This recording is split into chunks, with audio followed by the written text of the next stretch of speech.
A recent poll showed that only 20% of Americans believe what they see and hear in the news, and it should come as no surprise. Journalists for trusted newspapers like the New York Times and the Washington Post were caught plagiarizing articles.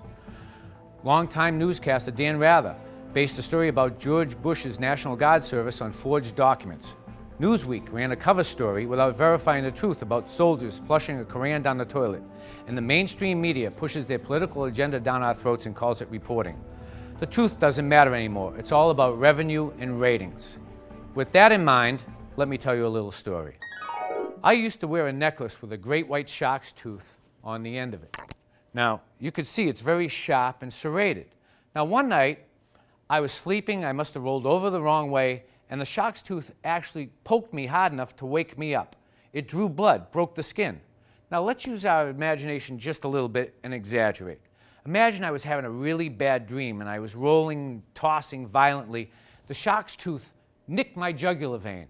I thought I was falling into a deep sleep, but in reality, I was bleeding out. The next day, the police find my body in a waterbed with the shark's tooth embedded in my neck. Can you imagine the media frenzy when they got a hold of that story? Can you imagine how they would blow this whole thing out of proportion? Now, live. Man eaten by great white shark in his Wakefield apartment. Story at 11 o'clock. Thank you, Tony. The body of stand-up comedian Paul D'Angelo was found lying in a pool of blood in his waterbed earlier this morning. The only evidence left behind by the killer was a jagged, sharp tooth. We believe that this tooth belongs to a man-eating great white shark, believed to be 10 to 15 feet. How is this possible, you ask? Let's go to our resident shark expert, Mr. Quint, for his opinion. Mr. Quint? I suppose the shark gets hungry enough, she'll swim upstream, get into the waterworks through the drainage system or sewer pipe, then get into the house through a faucet, a shower head, even a dishwasher during the rinse cycle. From there, it's a short hop into the waterbed. Water goes in the waterbed, victim goes in the waterbed, shark goes in the waterbed, and then it's farewell and adieu to you fair Spanish ladies. See this scar? 8-foot mako. Come through the ball wash at a local golf course. Roomy swing.